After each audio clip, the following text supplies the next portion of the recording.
Ողջույն ժողովուրդ ջան, հարգանքներս բոլորիդ, կարծում եմ հետաքրքիր եթեր կստացվի, ուստի առաջարկում եմ կիսել եթերը, հետաքրքիր կլինի այնքանով, որ մի քանի թեզ պիտի շատ սիրուն կոտրենք և այն face control-ով, ինչպես եթերի վերնագիրն է հոշում, face control-ով անցած պրովոկատորներին հերթական անգամ իրենց տեղը ցույց տանք, մի այսպիսի բան ասեմ, երևի ոչ մի բան էլ եթերների առումով նախապես չձեռնարկեմ, որովհետև անընդհատ խափանող հանգամանքներ են լինում, դա է պատճառը, որ մի երկու օր էլի եթեր չէի անում, երևի վերջին դեպքերից հետո չգիտեմ ինչ պատահեց, էլի առողջական խնդիրներ, մի խոսքով, բայց խոստանում եմ, որ առաջիկայում հունիսի 7-ից հետո նաև կզբաղվեմ իմ առողջությամբ, որպեսզի էլ դա չխանգարի երբևէ։ Դե ինչ, ամեն դեպքում ուրախ եմ ձեզ տեսնելու համար եւ շնորհակալություն, որ այս ժամին միացել եք։ Ես առաջարկում եմ, որպեսզի գրանցվեք այս էջին, հատկապես այս արդեն աչքով տալու բան չի, Անդրանիկ ջան, էսի մի լուրջ բան արել են սրանք։ Բանա, որ հատկապես որ կարծում եմ ոչ թե հունիսի 7-ով վերջանալու, այլ սկսվելու է ավելի հետաքրքիր գործունեություն, հատկապես իմ եւ իմ թիմի մոտ։ Ինչը պիտի որ ձեզ հետաքրքրի վստահաբար։ Այնպես որ գրանցվեք, շատ ման չեք կորցնի այդ հաստատ։ Իսկ եթե ինչ-որ բան էլ կգտնեք, դա միայն լավ է։ Ուրեմն, նախ ասեմ, որ հանրայինի այսօրվա բանավեճը բավականին sense ճիշտ է, ինքը շատերին նյարդայնացնող էր, բայց այնուամենայնիվ այնտեղ շատ վտանգավոր թեզեր կային, մեծ հաշվով թեզեր, որոնք որ շատ լսում ենք եւ նաեւ բացահայտումներ, այսինքն երբ որ մենք ես ասեի, իրենք հաստատ կհակադարձեին, չգիտեմ, կվալտով, եղանով, շերեփներով կգային, բայց իրանք են դրա մասին խոսում։ Ամեն ինչի մասին, բայց հերթով, հա, նախ ես ուզում եմ ամենասկզբում հենց սկսենք այսօր ամենաշատ տարածումը ստացած ընդդիմադիրների մեջ էլի են իրանց բոլոր կայքերով, բոլոր հնարավոր միջոցներով մնացել էր բանը այլ մոլորակային ընդդիմադիրները տարածեին իրանց մոտ, երբ մի երեխա մոտեցել էր Նիկոլ Փաշինյանին ու ասում էր՝ «Բա դուք էլ չեք ծառայել, այս ինչ բան է»։ Հիմա եկեք մի հատ լսենք այդ տեսանը, որ հասկանաք խոսքը ինչի մասին է, ու ստեղից էլ հենց կսկսենք օրվա եթերը։ Խնդրեմ։ Իսկ դուք ասում եք, որ Սամվել Դավեթյանի, Ծառուկյանի մեկ էլ Քոչարյանի տղաները չեն ծառայել, իսկ դուք ծառայել եք։ Ես չեմ ծառայել, որովհետև իմ երկու եղբայրները ծառայած են եղել եւ 91 թվականին դենց օրենք ա եղել, որ երրորդ զավակը չի գնում բանակ, այսինքն օրենքով սահմանված կարգով ինձ պետությունը ազատել է բանից, բայց իմ տղան ծառայել։ Իսկ իրավունքով եք դուք մեղադրում նրանց, եթե դուք նույնիսկ չեք ծառայել։ Իսկ դուք ասում եք, որ Սամվել Դավեթյանը Սա տարածեցին, այ տեսեք, այս երեխան բոլորիս, չգիտեմ, սրտից է խոսում եւ այլն, այդ երեխային Աստված իհարկե երկար տարիների կյանք տա, առողջություն, խաղաղ երկինք, փայլուն ապագա եւ սա ես առանց սարկազմի եմ ասում, առհասարակ աշխարհի բոլոր հայ երեխաներին եմ սա ասում, անկախ նրանից թե ով երեխան է, ինչ է երեխաներն են եւ վաղն էլ նրանց պաշտպանության տոնն է, մի կես ժամից կշնորհավոր ենք։ Բայց ես այս երեխայի ծնողներին եմ ուզում հասկանալ, էլի, ասենք դուք ինքներդ երբ սովորեցնում եք, իսկ երեխան երևում է որ սովորացրել ուղարկել եք, դուք ինքներդ ինչու չէիք գալիս այդ հարցը տալու, ինչն էր ձեզ կաշխանդում գալ այդ հարցը տալ։ Եթե իհարկե դուք ռոզիսկի տակ գտնվող հանցագործ չեք, կամ այնպիսի մեկը չեք, ով ունի շատ ավելի կասկածելի անցյալ, կամ պրովոկատոր չեք, ասենք իսկապես այդ հարցը հետաքրքիր, ինչու չէիք գալիս դուք տայք։ Ինչ է եղել։ Ինչ եք արհեստական ստեղծում իրավիճակ, իբր ահի վախի մթնոլորտ է Հայաստանի Հանրապետության, ինչի համար։ Եվ երկրորդ հարցը, սա տենց ձեր համար մտորելու է, էլի, նենց չի որ պատասխանի ակնկալում ենք, դժվար դուք կարենաք այս պատասխան տակ, անգամ ձեզ դուք ինքներդ ձեզ հետ դժվար թե այդքան անկեղծ գտնվեք, էլի։ Երեխային ուղարկում եք sense հարցը եւ երկրորդ հարցը լավ, ընդհանրած կտամ։ Հիմա նախ այս բանով գնանք։ Երեխան գալիս այդ հարցը տալիս է։ Վարչապետը բավականին ազնիվ պատասխանում, ասում է Ազիզ ջան, գիտես ես չեմ ծառայել, բայց այդ ժամանակ եղել է օրենք, որ եթե երեք եղբայրներից երկուսը ծառայում են, փոքրը չի ծառայում։ Սա օրենքն է, որից այդ ժամանակ միայն Նիկոլ Փաշինյանը չի, որ օգտվել է։ Հայաստանի Հանրապետության շատ քաղաքացիներ այդ օրենքից օգտվել են։ Այդ օրենքն է եղել։ Այլ բանա թե օրինակ բժշկի թուղթը որքանով է բժշկի թուղթ, ասենք օրինակ եթե Նարեկ Կարապետյանը իր բժշկի թուղթը, գնա կրկնակի հետազոտման, ինչը նույնպես օրենքը թույլատրում է, վերցնի այդ թուղթը, գա ասի դե նայեք արա, որ ես էլ եմ օրենքից օգտվել,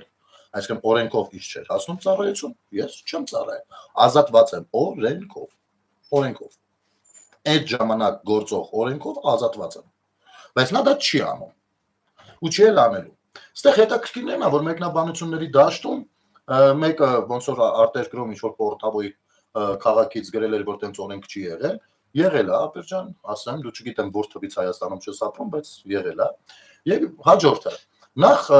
օրինակ Սամվել Կարապետյանը չի հանդիսանում վարչապետի տեխնացու, եթե տեղյակ չեք ասեմ ձեզ, նա չի հանդիսանում վարչապետի տեխնացու,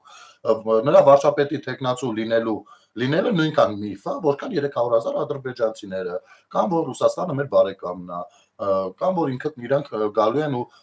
աշխարհաքաղաքական բոլոր բևեռներին բերեն նստացնեն մեղրի տրիպ ուղու վրա։ Այս նույն կարգի միֆերից է։ Ուժեղ Հայաստանի վարչապետի տեխնացու Նարեկ Կարապետյանն է, առաջի համարը Նարեկ Կարապետյանն է, թե ինչ եք դուք ամաչում ասեք Նարեկ վարչապետ, ես չեմ կարողանում հասկանալ։ Իսկապես չեմ կարողանում հասկանալ, չնայած ես ինչ որ բան գտել եմ ինձ համար, չգիտեմ, այդ է ձևակերպումը, որ դուք վախենում եք, որովհետև խնդալու է։ Ասեք, վախենում եք խնդալու առարկա դառնաք։ Հասկանում եք, որ чтоб никто не догадался, էլի, ասենք հանկարծ ոչ ոք չջոգի, որ էդի տենց չի։ Սա է հարցը։ Հաջորդը, որքան էլ որ չի ծառայել Նիկոլ Փաշինյանը, այնուամենայնիվ նա քարորիային եւ լինելով Սերժի թիվ 1 ընդդիմադիրը եւ առհասարակ այդ համակարգի թիվ 1 ընդդիմադիրը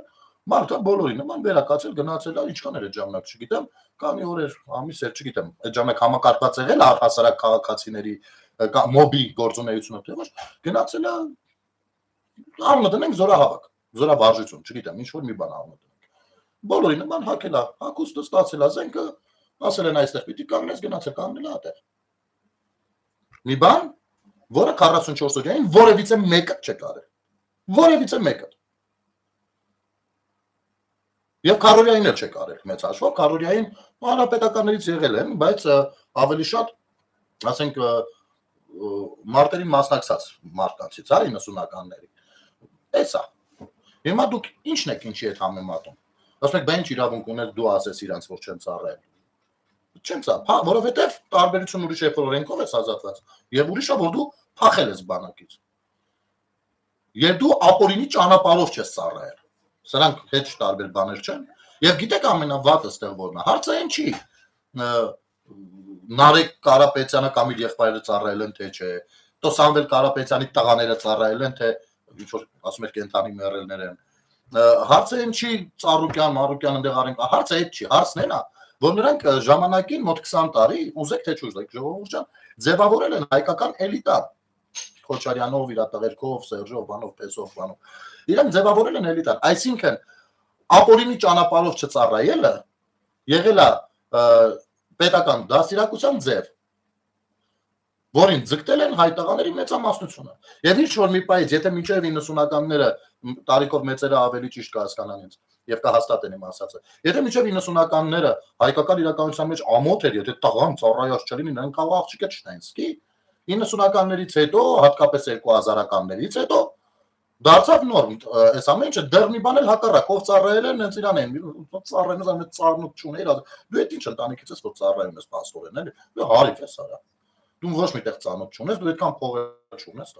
իսկ ինքերը ունի, այս է, $5,000 էր բիլետը, եթե ինչ հիշեցնեմ էլի։ Սա դարձել էր նորմ, եւ ցավոք սրտի, մինչև վերջին տարիները մեր բնակչության տղաների 30%-ներ, մաքսիմում 30%-ներ զորակոչվում բանակ։ Դա գիտեք ինչ է նշանակում։ Այդ 30%-ը ես մեծ թիվ եմ ասում, շատ մեծ թիվ։ Դա նշանակում է, որ ասենք ամեն 3 տղերքից մեկը երկուսը չեն ծառայել։ Առնվազն երկուսը։ Եվ որովհետև դա դարձել են նորմ։ Իմիջիալից եթե օրինակ այն ժամանակները մարդիկ դիպլոմը եթե ունեին արդեն իրանք տենց համարվում էին, բան հարգանքի արժանի մարդիկ, հա բարձրագույն ուսումնական հաստատության դիպլոմ եթե ունեն։ Սրանց էլիտա եղած ժամանակ գժի թուղթով ուներ, նա արդեն լուրջ տղա էր, ավտորիտետ էր, հասկանում եք։ Այսպես բարքերի մասին է խոսքը։ Սա եթե չի փչացրել, չի դեգրադացրել հանրության ապա կասեք ինչ է արել, ինչ լավ բան է տվել։ Եվ այսօր այո, կարա վարչապետը վաստակել է դա որ ասի, իսկ կներեք, իսկ վարչապետի տղան չի ծառայել։ Իր վարչապետ լինելու ժամանակ կամ իր վարչապետ լինելու ժամանակ որ մեկի տղեն չի ծառայել։ Մտարտահայտվենք իմանանք։ Այդպես նորմա եղել, որ էլ չծառայեն։ Կլինեն ապօրինի ճանապարհներով ինչից ձևերով էլի դες մանր բաներ կլինեն։ Մինչև դա էլ է բացահայտվել։ Այ հիշում եք այն կառավարության նիստերից մեկի ժամանակ որ հանեց ասես մի հատ թղթով քանի հոգի ազատվել են։ Ուղեղի մեջ չգիտեմ մի հատ օրենք կար, որ եթե այսիշ բանը կա, ուրեմն չեմ ծառայել։ Այնպես որ ես առաջարկում եմ այս բաներին, պրովոկատորներին, face control-ով անցած շատ վեր-վեր չտրճել ու գիտեք, բացի վեր-վեր չտրճելը, էլի, նա դուք ձեր աշխարհընկալումը դուրս եկեք այս ամենից, որ վերանայեք ձեր աշխարհընկալումը։ Ձեզ իսկապես ոնց որ լվացել են արդեն ձեր համար նորմալ է չծառայելը։ Դուք արդարացնում եք չծառայելը։ Ապօրինի ձևով, եթե մարդը ձև ունի չծառայի, արդարացնում եք դուք դա։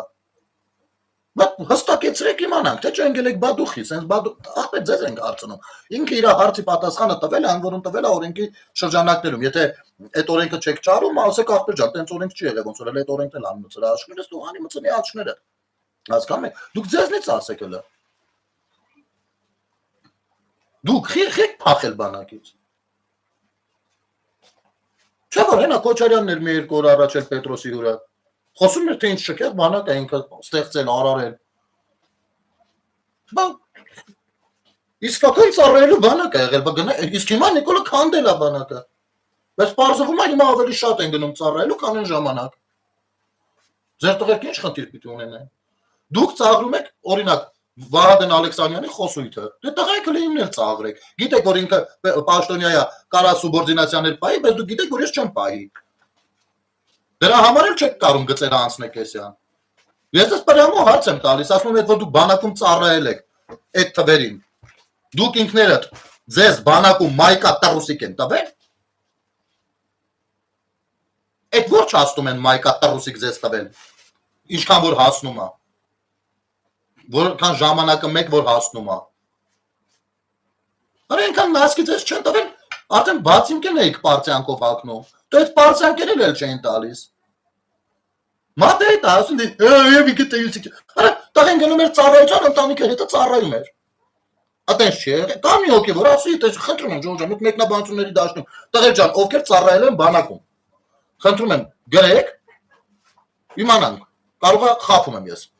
Կարող է մենակ իմ ծառայած չաստերում է ատենց եղել։ Կարող է ես եմ հարիվ եղել, տենց իզնից գողցել են, վրես խաբար չի եղել։ Դες լոխ եմ եղել, չգիտեմ։ Մենք ասեք, գրեք, ծառները տանեմ, սաղը դե ծառայել եք 2000-ականներին, 2010-ականներին։ Մի խոսք, այդտեղ են գնացել է ծառայելու, ընտանիքը հետը ծառայել է։ Մայկատրուսիկը, կովնասկին նասկով, պրիտոմ մի հատ համ իրան, համ ընկերներին, համ չասնայողին, համ կամանձիրին, որ հանգարց տղի եղած է։ Ասենք, եթե 3 զույգ պիտի հասնի տղին, հանգարց չգողնան տանեն, մի 10 զույգ էլ են ծեր ղրգում, որ են 3 զույգին ձեր չտան։ Եթե երեխաներ մի քիչ հանգիստ համեստ երեխա էր, վերջացավ։ Այդ չի եղել ձեր պահած զինվորը արա։ Այդ զինվորից դուք պահանջել եք, որ ինքը անձնուրաց ձևով պաշտպանի հայրենիքը, բայց իրան որպես հայրենիքի պաշտոնյան է, ինչ եք տվել։ Ասենք հորինում ենք հիմա։ Ախր հնարավոր չի, չէ՞, սենց բանա հորինել։ Դուք դուրս եկել ծաղրում եք, ինքներդ լինելով ծաղրանքի առարկա, որովհետև ավելի ճիշտ ձեզ բնութագրել, քան զինվորի մայկատրուսիկ ծամողներ, անհնար է, դուք ինքներդ ծաղրանքի առարկա եք։ Դուք դա չեք գիտակցում ոնց որ թե։ Դուք ծաղրում եք այն հանգամանք, երբ որ ասում են, որ ձեր բանակում սենց է եղել։ Գիտեք ինչ, կարող է դուք չեք իմը, ասենք օրինակ Քոչարյանը տղին գլուխ էր գովում, ասում էր պապաս հեռախոս չի ունեցել, յանի դե բան, մենակ գործ, կարող է չեն զեկուցել, չգիտեմ։ Դες կուրսի չի եղել։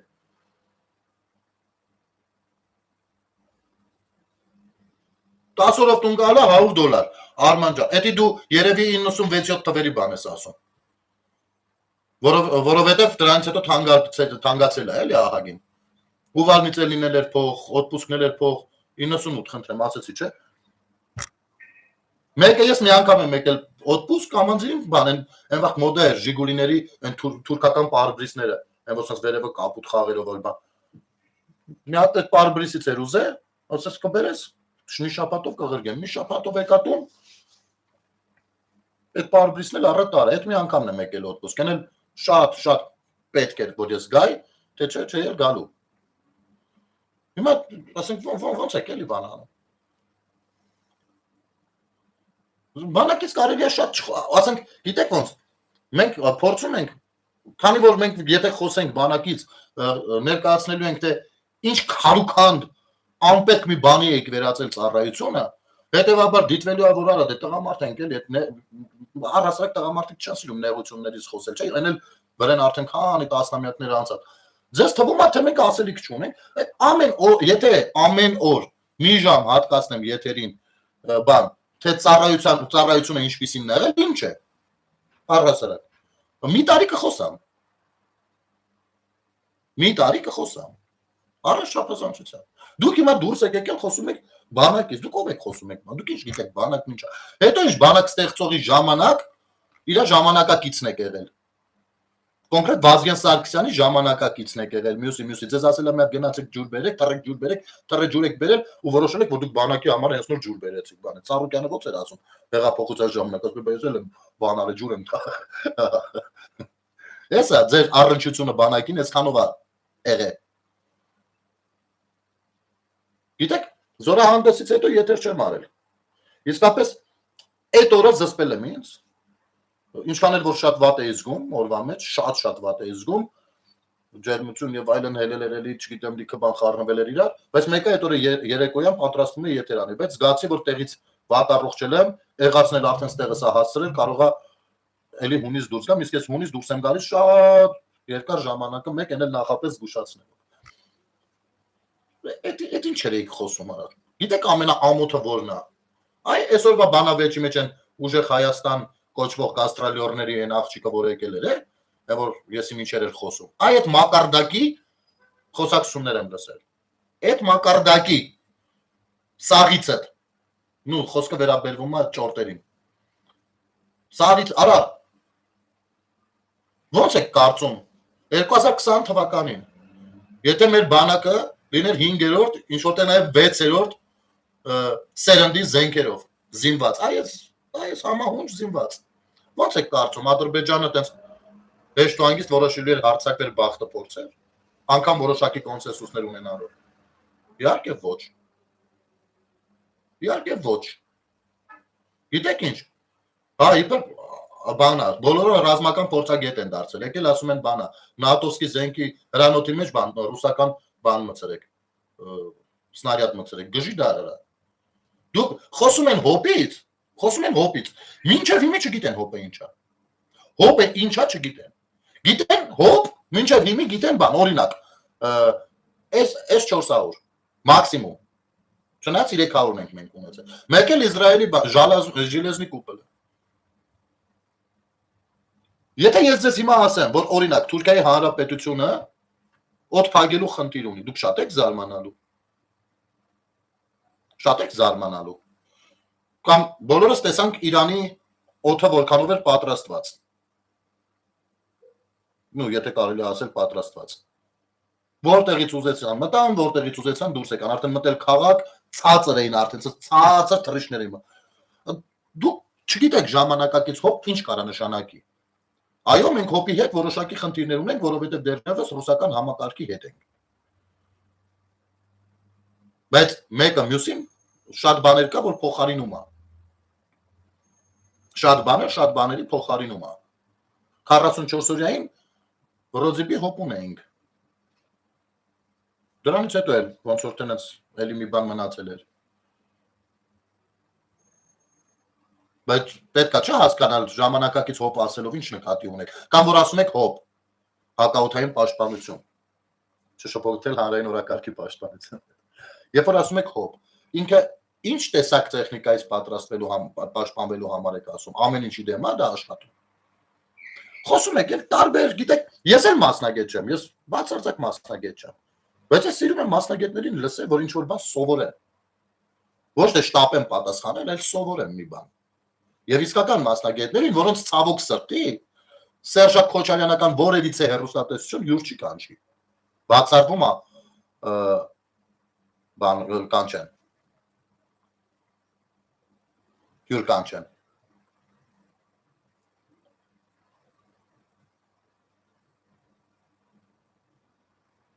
Բայց այն դրանք։ Կամ եկեք գեներալի խոսույթ եկեք լսենք։ Սրան ես ճանաչում եմ Տիրան Խաչատրյան։ Հարց են հրազորանդեսի թեմայից խոսանք, հարց են տալիս։ Մեկ ինչա պատասխանում, ասում են այդ բանով են հարց տալիս։ Եթե այնպեսի սպառազինություն է դերբեր, որ արդյունավետ չի եւ մեր պահանջներին չի համապատասխանում։ Բանակի սպառազինությունը ո՞րն է։ Եթե կատվին ավտոմատնասին չի անելու։ Ես համեմատություն եմ անում ընդհանրապես։ Եթե այնպեսի սպառազինություն է դերբեր, որ արդյունավետ չի։ Եթե այնպեսի սպառազինություն է դերբեր, որ արդյունավետ չի։ Տիրան Խաչատրյան, գրազգանք չես կարող ասել, ինչի դեմ արդյունավետ չի։ Գրազգանք դու մինչև հիմի կոմոդ չունես արձանագրած, թե օրինակ Ադրբեջանի բանակում ինչեր կան։ Այնինչ դու գեներալ էր ու կոնկրետ ուղղությամբ էլ պատասխանատու էր 44 օրյային։ Մենք տեսել ենք քո մարտավարության բաները, էլի տենց ադամանդները։ Իշխանաձորում, այո։ Իշխանաձորում լրված էր։ Հիմա ես քեզ հարց եմ տա, այդ որտես կատվին ավտոմատ եթե տնից կարան։ Արա, օգնական է, չէ՞։ Որ մոտեցել ասում են բանի դեմ ախր, նո ասում է գնա բան արեք, կրակեք։ Մենք արա աթսը աթռնում դրանց ասկա, ասում է կապ չունի, քարով, փեդով ինչով ուզում է կռիվ պիտի անենք։ Քո ուղղությամբ եմ ասում, արա ջաբրա գոնե դու պիտի լրես, որովհետև Ջաբրայելի ուղղությամբ է ճեղքում է եղել։ Կոպես գեներալը պիտի գլուխը, չգիտեմ, ինքնասպան պիտի լիներ, եթե ինքը հարգում է իր ուսադիրները, ինքնասպան դու պիտի լիներ։ Անկախ նրանից թե ինչ հանգամանքներում է ճեղքումը տեղի ունեցել, կոնկրետ դու պիտի ինքնասպան լիներ։ Դու չէիր արա, տղերքը ոտով իշում են ընդեղից նահանջը տված է, սկի տեղյակ էլ չէիր, որ նահանջա տրվե։ Կարող է մուտիլովկա է գցած եղել։ Դու փոխանակեդրանք շատ արագ գցես տեղը։ Ասում եք տղերքեր են ոտով են իշնում, էլ բան չկա, իրար չկա վրները, հələ պիտի չեն տարա, հաջորդ օրը մարտունակ չեն լինի։ Մեքենա հատկացրեք, դատարկ մեքենաներ են այդքան, հատկացրեք տղերքին գնանք բերենք։ Դու ինչ արեցիր, հիշում ես, Տիրան Խաչատրյան։ Հրամայեցիր ոչ մի մեքենա այդյան չուղարկել հերիք չի։ Բելը մեզ էլ 6 հոգուս ուղարկեցիր Կուբատլու, ներքին բանով էլ հրահանգ տվեցիր, որ մեզ ուղարկեն հետ Հայաստան։ Խի որ չարձանագրենք ընդեղ մուտիլովկեքը։ Որ մուտիլովկեքը չարձանագրվի չերևա։ Հələ Կուբատլույում էլ չասեն ինչքան ջայլներ եք ղրկել, որ պիտի խեղճերը ծնողներն էլ էին եկել հասել, թե ինչ պիտի անեն, չգիտեմ։ Մնացածը քոչունցը կպատմի, ոնց ստացվեց, որ ուզած թե չուզած մեզ հետո Կուբատլույից հետ ուղարկեցիք դեպի Ջաբրայել, բայց ցավոք այդտեղ լավ քաշեցիք։ Դաշտի մեջ անի կանգնեցիք, հեսա գալիս են ձեր հետևից ուղիղ թիրախի տակ։ Համարյա մի ամբողջ օր։ Ինչից հետո մենք արդեն մեր որոշումը կայացրեցինք ու գնացինք հադրուտ, միացանք էլի մեր ջոկատին։ Որը քո ռազմավարության արդյունքում ցրիվ էր եղել։ Ինչից հետո արդեն ֆիզուլի։ Քեզ որ լսեն, այդ մի ամբողջ ջոկատը էլի բան էր լինում, վար երեթում։ Դու կանգնել ես խոսում ես զենք զինամթերքից։ Ջաբրայելի զենքի պայստը տեսանք։ Եկեք չխոսենք նորից այն, ինչը որ 20-21 թվերին շատ խոսել եմ։ Եկեք մի էլի հիշացրեք, մի մցրեք ինձ դե։ Դա вообще ձեր շայերից չի բխում ու առհասարակ նախքին որևիցե թոշակի անցած կլինի, ինչ կլինի, գեներալ բարոյական իրավունք չունի 44 օրյային տեղում լինելուց հետո խոսի այսօրվա զենքերից ու թե այս տոնով։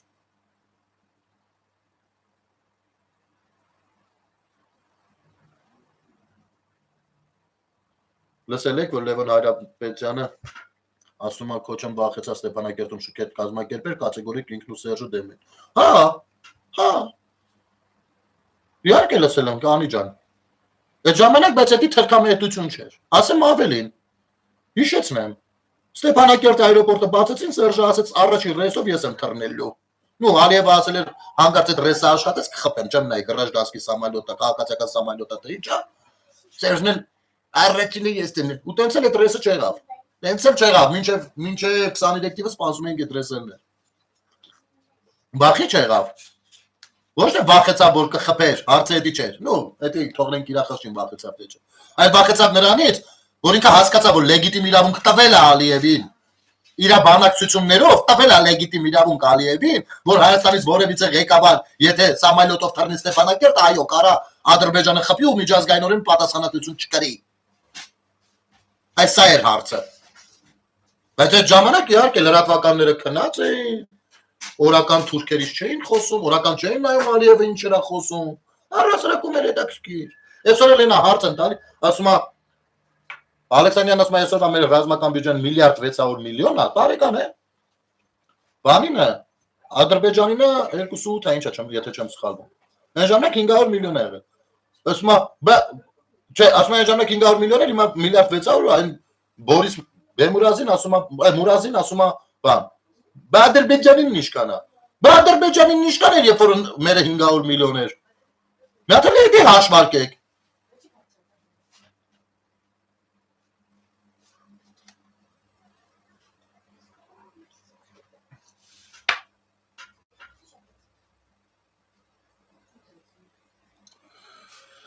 Վերի 223 արա գնել ես գիտեի նորմալ տղա ես այդ լսել եմ ազերների հետ կապի մեջ ես հեռախոսով ազերների հետ մամմատա եղել կապի մեջ պրիտոմ ուղիղ առանց հեռախոսի ֆիզիկական կապի մեջ ինչից ծամվել ես ցարթավել ես դու բջի լակոտ դա մեկ ականջի տողարա երկրորդ քեզ այդպես բան ասողների մամաներն են եղել կապի մեջ ինչի արդյունքում ցարթավել են նաև այդ մյուս բջի լակոտները հասկացար արա Հասկացար Քոպես 300,000 ադրբեջանցիներից է խոսում Սամվել Կարապետյանը այն ճորտը Համբարի վաստակներին նայել է ադրբեջանցիների կա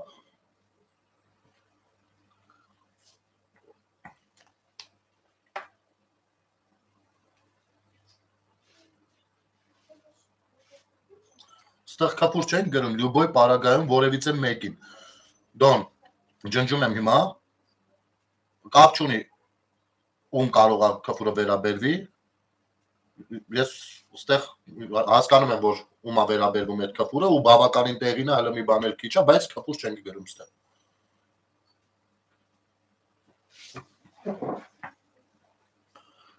Գանք էլի զենք զինամթերք, բանակ են ինչ զենք զինամթերք Հələ եկեք այդ բանակի ամրաշինական աշխատանքներից խոսենք։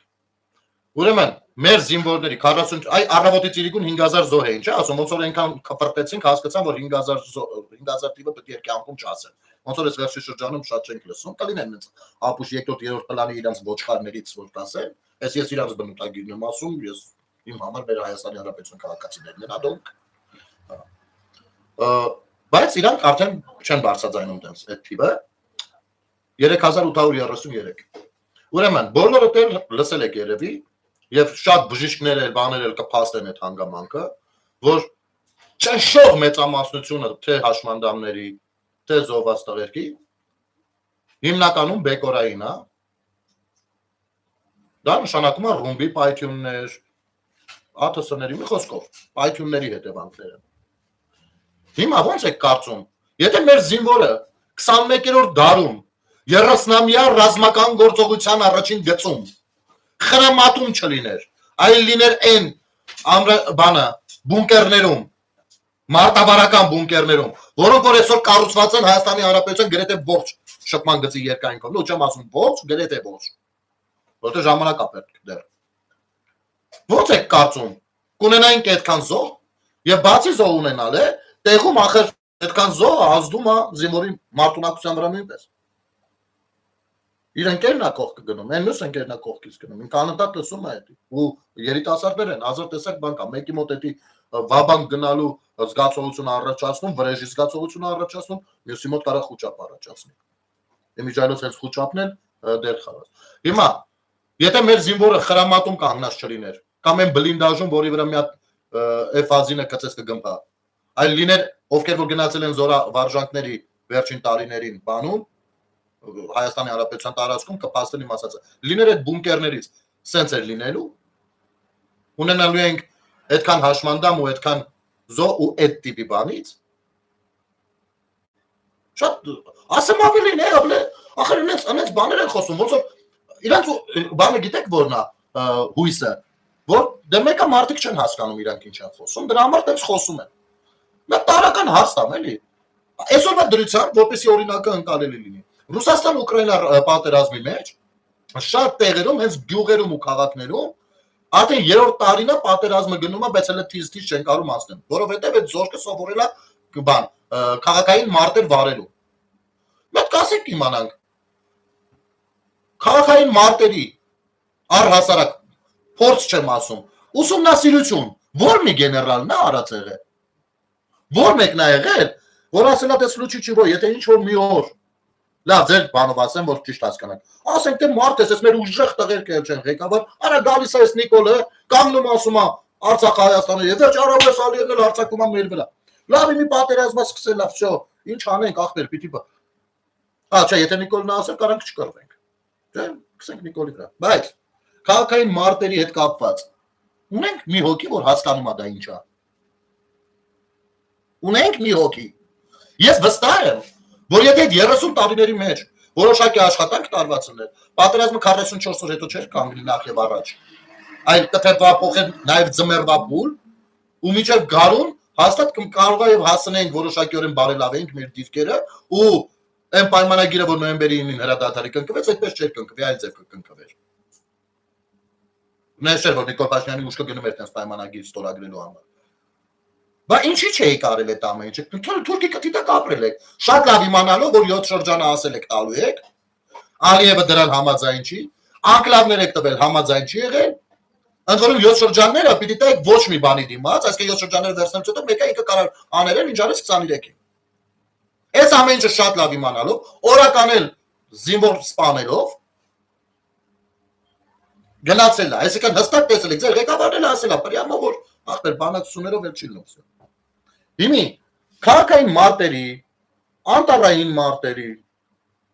որևիցե պատրաստված մի հատիկ ջոկատ եղել է։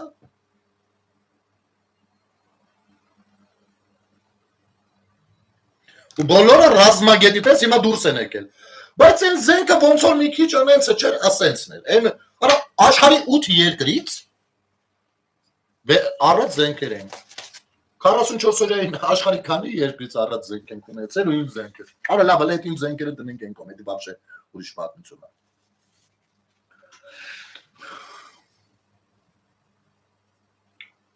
Ու սրանք փորձում են փնովել, բայց եթե գիտեք ինչի համար է։ Ես ես ասեմ, սա իսկապես իրանք էլ շատ լավ գիտեն։ Իրանք կազմում են սա չհասկացողների համար, որ կուտը տան։ Իրանք սա առանց հասկանալու, որ դրանով խփում են մեր բանակին։ Այսօր էլ կանգնել են հարեն եթե մեր զինվորների բարի հոգեբանական վիճակը ընկած է։ Ինչ է կարել բարձրացնելու համար։ 44 օրից հետո մինչև այսօր գնում գալի բանակին աուն եք դնում։ Գնում գալի բշտ առանց հասկանալու, առանց երկրորդ քայլը մտածելու, ինչ ասես խոսում են։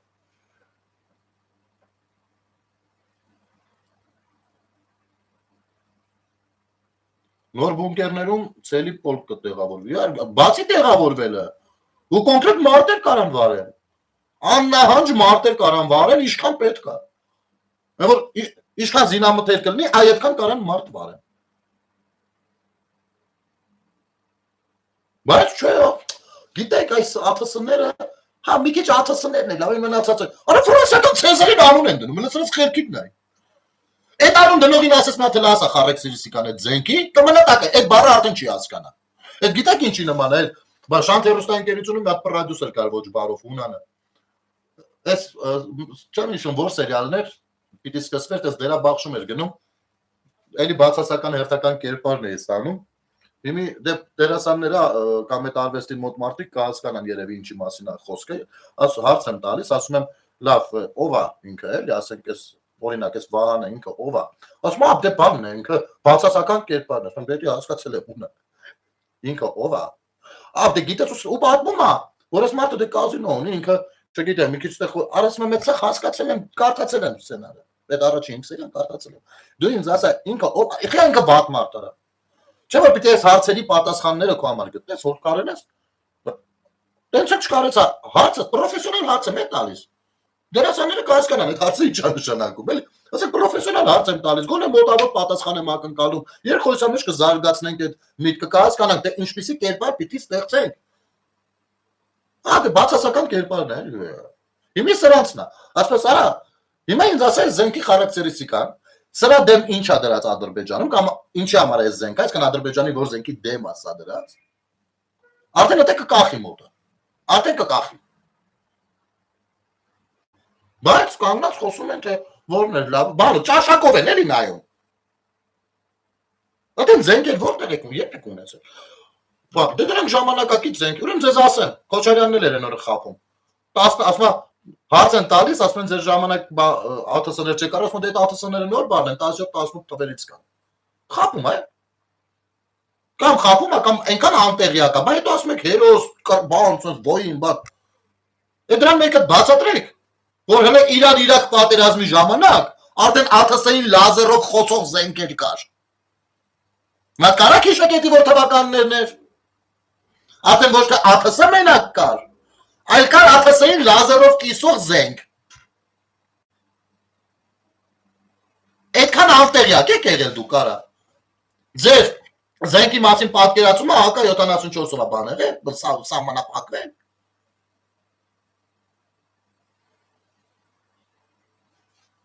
Քյալ են արա։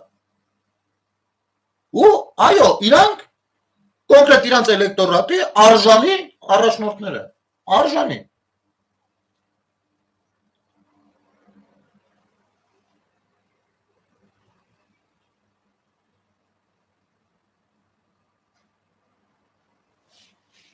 Արտուր Գևորգյանը էլի եկել է ոնց որ մորը ծոցիցս հանի տանի, հա։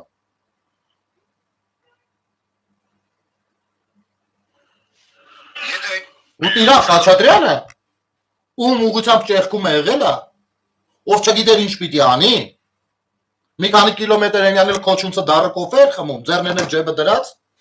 բառացի պիտի կանգնեմ նկարագրեմ այսի։ Ուրեմն պատկերացեք, ու բատլիում ենք, բորտավոյ կամազով նոր տղերք բերեցին, մոբը։ Հիմա ինդեղից ձեն են տալիս ինչ պիտի անենք, բորտավոյ կամազի վրա են, ես քոչունցը, հեսը մի բարկեն, ջեբերս բացում, սպարտիվ կայակս կնեմ։ Այսպես կանգնացա, չգիտեմ, ցենց երևում է։ Նայեք, այսպես կանգնացա։ Եկավ էս բորտավոյ կամազը, ցենց արեց։ Էս որտեղի մոբն է։ Այնտեղից, ասին Գորիսի թե որտեղի։ Այն կողմ եք գնում։ Ու գնաց էս կամազը դեպի Ջաբրը։ Այնտեղից ճեղքում է եղել, նահանջ են տվել, այնտեղ տղեկը ոտով ճամփին են, հազար այնտեղ կին է։ Արած մի հատ Նոտի չեք շարվեք, քանի օքի եք, ինչ եք, որոտ ինչ եք վապշե, սաղին խարը բան, ու տենց էլի, ես որ դեղին նա են կոմ եք։ Սրանք եկել են ստեղ, հելը մի հատ էտ ժամանակ էին հելել իրանց արևին բան պահանջում, հիմա էլ հելել քննարկում են բանակը, չգիտես ինչը։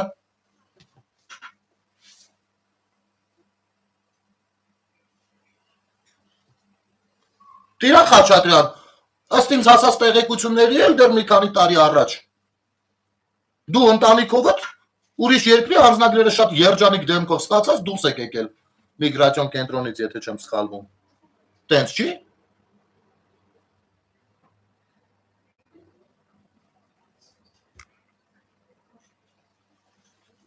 Խարխի ճորտեր արա, կյանքներս կերա։ Եկեք հենց 300,000 ադրբեջանցիների թեմային մի հատ էլ անդրադառնանք։ Չկա սենց բան։ Ասում է, հենա, Ալիևը դեկտեմբեր ամսին, եթե չեմ սխալվում, Վռոձի, տոլի թազայա, չեմ հասկանում, իսկապես չեմ հասկանում։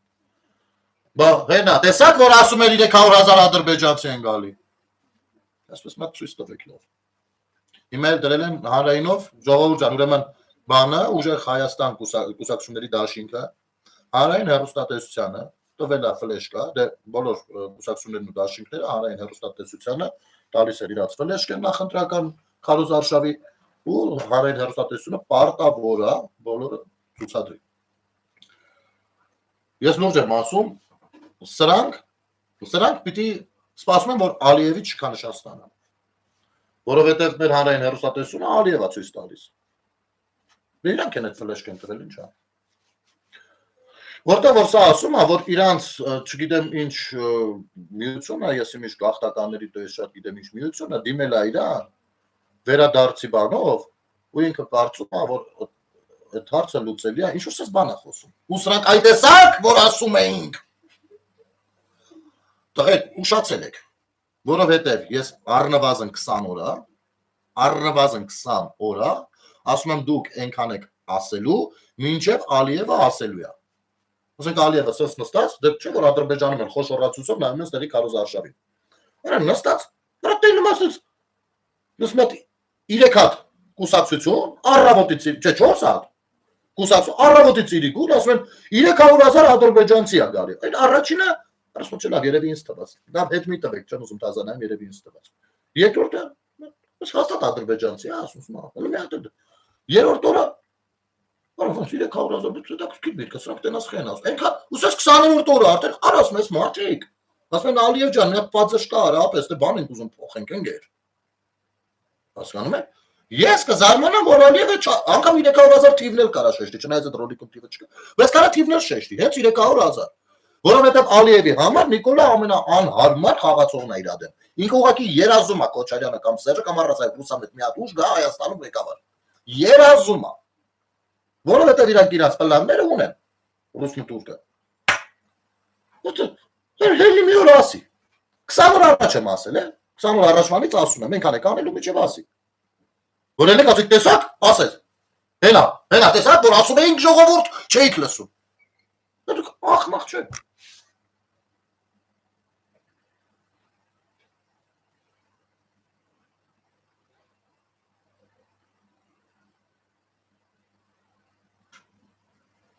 Իրեք ավը։ Ոնց եք պատկերացնում, ասենք լուրջ եմ, բա տեսեք հենա Ալեն Սիմոնյանն ասեց, որ ինքն էլ ասել, ու այդ կադրներ են կտրել, այսքանը դրել, բանից կոնտեքստից կտրած։ Արա, ես ասեմ, որ ասենք ես հասկանում եմ, դուք հասկանալու հետ կապված լուրջ խնդիրներ ունեք, բայց ամեն դեպքում կփորձեմ գոնե ձեր էլեկտորատից մի երկու հոգի կարող նայեն հասկանան ինչի մասին է խոսքը, նայեք։ Ենթադրենք, վերջնական խաղաղությունը հաստատվում է։ Անցել է 10 տարի, ոնց որ թե նորմալ է, ոնց որ թե տնտեսական հարաբերություններ են կարգավորվում։ Ինձ համար նորմալ չի լինելու։ Բնական է, չէ՞, որ մեր հանրությունը եւ նաեւ Ադրբեջանի հանրությունը, ովքեր ուղիղ բախվել ու հետևանքները իրաց կաշվի վրա են զգացել պատերազմի,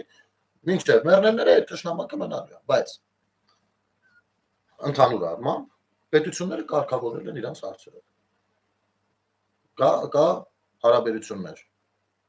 Եղբայրական չէ։ Որ դուք սիրում եք ամեն ինչը, ասենք դուք հարաբերություն հասկանում եք եղբայրական հարաբերություն, տնտեսական հարաբերություններ։ Հետո կա դիվանագիտական հարաբերություններ, ինչը անհրաժեշտություն է առհասարակ, ինչքան կա դիվանագիտական բանը լայն է լինում, որ հոպից խոսում եք, երկինքը փակել, այդ դեպքում դու պիտի դիվանագիտական դաշտը փակես եւ այլն, բոլոր ամեն ինչում այդ բանը կա։ Այլ կարա չէ մի օր մի հատ արցախցի, ասի յանի ինչ պիտի լինի, եթե ես հենց իմի ելնեմ գնամ, ասենք օրինակ Մարտունի, Ղարաբաղի Մարտունի, Արա իմ տան մեջ փորձում ապրել, ինչ պիտի, սրանք ինձ պիտի խփեն, հարաբերություններն կա, նեղվում են դեռ բաներ կա, դիվանագիտական հարաբերություն, ինչ պիտի լինի։ Ու հելի գնա։ Ու տենը ոչ մի բան չեղավ։ Հա, թարսնայողներ եղան, բան, ջանդան թարսն է մահտել կային։ Մեկ էլ ընդից մի հատ ադրբեջանցի, ասում եմ 10-15 տարի հետո։ Արա ասի, հորս պատմելով Պապի գերեզմանը չգիտեմ, Մասիսի շրջան չգիտեմ որտեղ էր, գնամ մի հատ փորձեմ գտնեմ։ Ինչ պիտի լինի որ։ Հելը կա, փորձի գտնի։ Հետո գտնի այդ պապու հարևանին։ Հետո մի հատ չայ խմի, որոշի գնա կամ մնա։ Հետո մի 5 տարի հետո մի 10 հոգի էլ այստեղ կգնան, այնտեղ կգան։ Ասենք սա բնական ընթացքն է կյանքի։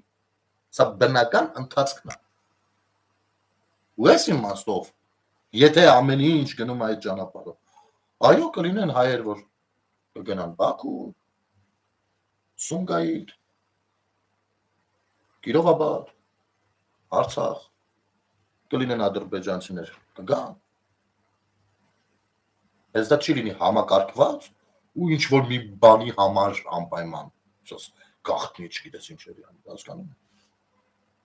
Ինձ դա հաճելի կլինի, բնականաբար ոչ, հաճելի կլինի մենակ այն գիտակցումը, որ խաղաղություն է։ Որովհետև խաղաղության գինը ոչ Տաշիր Սամոն գիտի ինչ է։ Ոչ Քոչարյան Ռոբերտն իր ճատերով, որովհետև Քոչարյան Ռոբերտը այդ պատերազմի շահառուներից է։ Սրանք KGB-ի են սաստավներ, ովքեր որ կոնֆլիկտի շահառուներն են։ Իրանց համար հայ ադրբեջան, իրանց համար տարածաշրջանը, որը որ Ռուսաստանինն է, всё։ Իրանց մոտ սենց է։ Խորեն ասում ես այսքան ասում նվեր, նովա ինչ է եղել։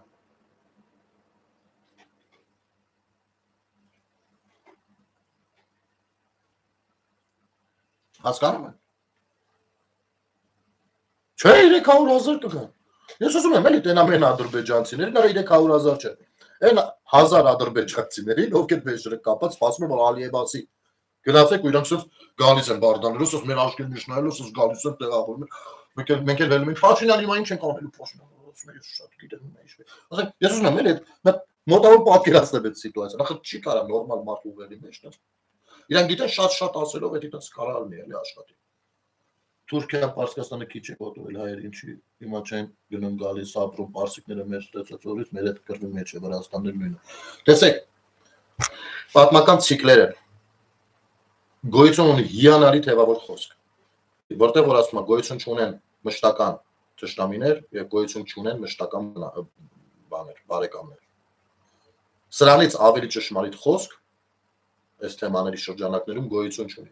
Անկամ մենք այսօր շատ ենք, չէ՞, այլ դեռ Պապիս էր ասում, որ Թուրքի հետ բան կամ իմ ամենասիրելի կերպարներից մեր պատմության Անդրանիկ Զորավարը ասում էր, Նժդեհը ասում, այո, ասում է։ Այո, կներեք, իսկ Անդրանիկ Զորավարը ով 40 տարի ձյուշ չէր իջել, ու սաղ կյանքը Թուրքի հետ կռիվ էր տվել, նա ինչ պիտի ասեր։ Բնական է, որ նա դա պիտի ասեր։ Ու նա ճիշտ էր ասում այդ պահին, իր տեսանկյունից, իր անցած կյանքի արդյունքում իր հաշվարկը ճիշտն է։ Ես սա չեմ վիճարկում։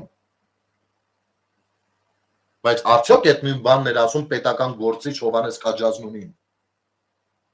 Մեկը մյուսից ավել կամ պակաս չէ։ Նա զորավար է, սա պետական գործիչ է։ Ով շատ լավ հասկանալով իրավիճակը, անգամ վերցրեց իր վրա բեռ, տեսեք ինչ արտահայտություն, եղբայրական Թուրքիայի, չգիտեմ, ես բանը չեմ հիշում, բայց ես մի օր գտնելու եմ, ես էլի կարդամ, իմ եթերներից մեկի ժամանակ կարդամ։ Ես չեմ ասում հիմա պետք է եղբայրական Թուրքիա ասենք, ես ուզում եմ տարբերությունը հասկանալ, որովհետև սա պետական գործիչն է։ Ինքը իր խոսույթը կառուցում է ըստ իր պետության անվտանգության։ Ըստ պատասխանատվության զգացման։ Կարա իր սրտի պետական գործիչը հենց այդ է, որ ինքը իր սրտի ուզածը միշտ չի որ կարա ասի։ Ինքը պիտի իր խոսույթը ձևակերպի ըստ պետության հարմարավետության։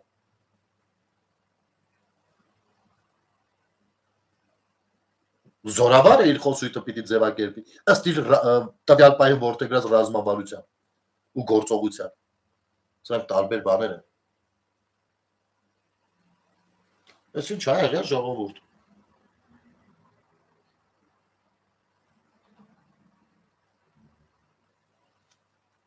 Ասենք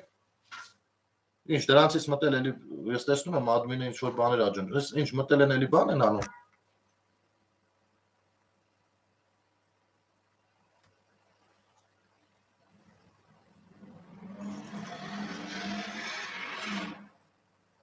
Ասենք լավ, գիտեք ոնց է։ Ես շատ լավ գիտեք, որ ոնց եմ սատարում։ Ոնց եք կարծում, ես միշտ համաձայն եմ իրանց խոսույթի հետ։ Ես միշտ համաձայն եմ իրանց որդեգրած քաղաքականության կամ ռազմավարության կամ այս կամ այն որոշման հետ, բնականաբար ոչ։ Արա, բա ոնց է լինում, որ ձեր համար կապ չունի իրանք ինչ են խոսում, մենակ թե ուսած երևակայական բան, ասենք դուք հարգում եք ձեզ այդ կարգավիճակում։ Դուք ձեզ ոնց եք վերաբերվում օրինակ, երբ որ գիշերը գնում եք պարկելու, ինչ եք ասում, ասում եք այսօր ես իմ որպես տղամարդ ինձ դրսևորեցի, Բաշիր Սամոնը ինչ ասես ճիշտ ասես։ Այո, 300 այն աղջիկը ոնց էր ասում, 300 ադրբեջանցի, մեկ էլ հետևի բարերշիկները երրորդ համարի եկան։ Չեն հասկանում ինչին պիտի գոռան, ինչի ծափ տան, ինչին ծափ չտան, էլի։ Ասենք ինչի վրա եք ոգևորվել։ Լավ, դրանք մի կողմ որ սուտ է խոսում։ Արա եթե դուք ճիշտ է խոսում, դուք էլ ոգևորված պիտի ծափ արեք։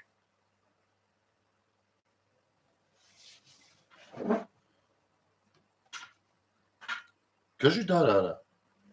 Իմիջայլոց մի շատ հետաքրքիր բան աչքովս ընկա։ Չգիտեմ Շուշան Ղազարյանը այս եթերս դիտում է կամ կդիտի թե ոչ, ես հարգարժան տիկնոջը մի խնդրանք ունեմ, որ եթե հնարավոր է, այն գիրքը, որը որ ձեր գրածն է ու դուք նշել եք, հուշեք որտեղից կարող եմ ձեռք բերել եւ ընթերցել, եւ եթե կարծում եք չկա գրախանութներում, կխնդրեմ, որ ինձ փոխանցեք այդ գիրքը, խոստանում եմ արագ ընթերցել ու վերադարձնել, անգամ ըստ հարմարավետության հնարավոր է հենց այսպես եթերով ընթերցեմ, որովհետև ես կարծում եի, թե դուք ինչ արդեն մի քանի օր է, երկրորդ երրորդ օրն է գրառումներ եք անում ու բավականին ինձ հետաքրքրել է։ Ես ուզում եմ հատված կարդամ, նու 1-2 հրապարակում ձեր համար կարդամ, սա տիկին Շուշանի գործունեության հետ կապված Ղարաբաղի թեմաներով հրապարակումներ են,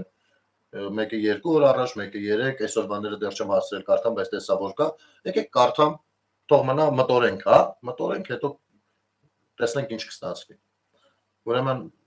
շատ շնորհակալություն իմիջայլոց, մի անգամից ասեմ, շատ շնորհակալություն այս հետաքրքիր թեմաները դաշտ նետելու համար։ Կարող է միշտ եք նետել, ես ուշադիր չեմ եղել, ինչի համար ներողություն եմ խնդրում, բայց գիտեք, այնքանով էր կարևոր այս գրառումները, որ որոշ մազեիկաներ ընդհանուր պատկերին, որ բաց էին մնացել, էլի ցենց փակվեցին, այսինքն ավելի լրացրեցին ընդհանուր պատկերը։ Եթե հետաքրքիր է, նո եթե որն է, ընթերցան։ Շուշան Ղազարյան գրում է. Պարոն վարչապետ Նիկոլ Փաշինյան, ծանոթ եք Արկադի Վոլսկու գործունեությանը լղիմում եւ առհասարակ պատմության մի կարևոր իրադարձության, երբ 1989-ի հունիսին Արկադի Վոլսկու հրավերով Ղարաբաղ ժամանեց ԽՍՀՄ Գերագույն խորհրդի Ղարաբաղի հարցով բավական մեծաթիվ հանձնաժողովը, որպեսզի քննարկեն լղիմը Ադրբեջանի կազմից հանելու ու ԽՍՀՄ կենտրոնի կառավարմանը հանձնելու Վոլսկու կազմած փաստաթուղթը 1989 թվականին։ Վոլսկին լուրջ մարդ էր, Գորբաչովի ամենամտերիմ ընկերն էր, ու եթե փաստաթուղթը հավանության չարժանանար Գորբաչովի կողմից, Վոլսկին չէր բարձրացնի հարցը։ Այդ կարևոր փաստաթուղթը վիժեցրին Քոչարյանի խմբակն ու Երևանից իշխանական աթոռ երազող ՀՀՇ-ն։ Առհասարակ տեղյակ եք Արկադի Վոլսկու գործունեությանը Ղարաբաղում ու Շահումյանում։ Չէ՞ որ դա ամենալավ պատասխանն է ընտրական արենա անամոթաբար դուրս եկած Ռոբերտ Քոչարյանի հանցագործություններին ու նրան սատարող ՀՀՇ-ական թափոնին։ Դեր լսեք, թե ինչ պատասխանեց Արկադի Վոլսկին Ղարաբաղը Ադրբեջանի կազմից հանելու եւ ԽՍՀՄ կենտրոնին միավորելու մասին փաստաթղթին ընդդիմացող Քոչարյանի միացում խմբակին։ Ժորժ ջան, դուք գիտեք, ես շատ մեկնաբանել եմ, թե այս միացումը ինչ միֆ էր ու գլխած հասկանալով որ չի լինելու, այ հենց այդպես դարձրեցին ցավոք սրտի այն մեր ավակ սերնդի զգացմունքների հետ այդպես կարողացան խաղալ ու պահպանել կոնֆլիկտի տրամաբանությունը։ Դա իմ սուբյեկտիվ կարծիքն է, մանրամասները իմ պատկերացումները ասել եմ, եկեք հիմա չկրկնվեմ։ Ձայնագրությունը իմ արխիվում է։ Ուզում եմ վկայակոչել, այստեղ արդեն բան է, Արկադի Վոլսկու խոսքն է մեջ բերում, ձայնագրությունն էլ ունի։ Ուզում եմ վկայակոչել մի անվանի հայ գործչի խոսքերը, որն ասել է, թե հայ մտավորականությունը, ներեցեք այս բառի համար, քակել է մեծ Հայաստանի տեսլականի մեջ, մսխել պրծել է։ Հիմա էլ դուք ձեր միտինգներով, իշխանության համար պայքարով այս պահին քակի բաժին եք դարձնում Ղարաբաղյան շարժումը։ Ռոբերտ, դու թագի համար մարմաճող փառամոլ ես։ Քեզ իշխանությունն է հետաքրքրում, ոչ թե Ղարաբաղյան հարցը։ Արկադի Վոլսկի 89 թվական 1989-ի հունիսին как բանը դե բանը գիտեք գավնո բանը ռուսերենով մի քիչ ուրիշ ձև անցնում դե գիտեք 89-ի հունիսին Ղարաբաղի ղեկավար Արկադի Վոլսկու հրավերով ԽՍՀՄ Գերագույն խորհրդի մեծ հանձնախումբ էր եկել Լեռնային Ղարաբաղ լղիմը Ադրբեջանի կազմից հանելու եւ ԽՍՀՄ կենտրոնի ենթակայության տակ դնելու Վոլսկու կազմած նախագիծը քննարկելու եւ ԽՍՀՄ Գերագույն խորհրդի հաստատմանը դնելու համար։ Ես իբրև լրագրող գնացի լուսաբանելու։ Թեպետ ոչ մեկին պետք չէր իմ աշխատանքը, բայց չէի կարող ձեռքերս ցալած նստել։ Երևանից ուրիշ լրագրող չկար։ Հենց դրա համար իմ այս գրառումները պատմական արժեք ունեին, ես գիտակցում էի դա։ Հիմա լուրջ թռցնողները նվաղելով Ղարաբաղ են գոռում, բա ուր էին այն ժամանակ, երբ վտանգավոր էր, բայց կարևոր Ղարաբաղում աշխատելը։ Ես իմ գրքում մանրամասն գրել եմ, թե այդ օրերին ինչ արգելքներ ու դիվային վայնասուն էին բարձրացրել Ղարաբաղ կոմիտեն Երևանից եւ հատկապես Ռոբերտ Քոչարյանի միացում խումբը Ղարաբաղում, որի անդամներն էին Քոչարյանը, Սերժիկ Սարգսյանը, ՀՅԴ-ից Գեորգի Պետրոսյանը, Ռոլես Աղաջանյանը եւ Լևոն Միրզոյանը։ ԽՍՀՄ Գերագույն խորհրդի հանձնախմբի ղեկավար Մանյակինի հետ այդ հանդիպումը փակ էր, բայց Արկադի Վոլսկին հավանաբար ուզում էր, որ հանդիպման մանրամասները դուրս գա պատերից ու դառնա հանրային։ Դրա համար ինձ ներս թողեց ու ես գաղտնի ձայնագրեցի ողջ հանդիպումը, որն հիմա իմ արխիվում է։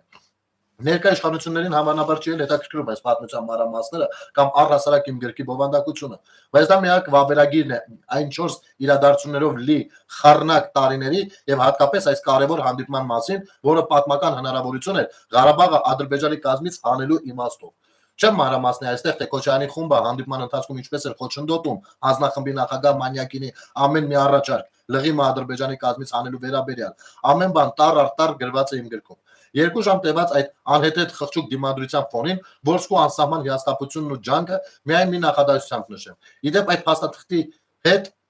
ներառված էր նաև Շահումյանի փրկությունը, որը տեղում մերժեցին միացում խմբի անդամները։ Իհարկե բոլորս հասկանում ենք, չէ՞ որ այս միացում ասվածը, հա, տեսեք, հերթական սիրուն ցանկություն է, որ միացում, այո, բոլորը ելել են միացում, սա բնական, այ հենց տեղ են զգացմունքներով ժողովրդին բան անում, էլի, բայց միացում հնարավոր չէր լիներ։ Հազար տեսակ փաստաթղթեր կա, հնարավոր չէ։ Այ դրա համար էր հետո Լևոնը ասում դե տղայի կարեք, որովհետև չի կարա լինի, որովհետև արդեն իսկապես կագել է մեջը։ Սերժիկն ընդհանրապես գլուխը չբարձրացրեց, թե մի խոսք խոսի։ 2 ժամ քննարկումից հետո, երբ Որսկին հուսահատ ու ուժասպառ աշխատում էր առաջ տանել ներկայացված փաստաթուղթը,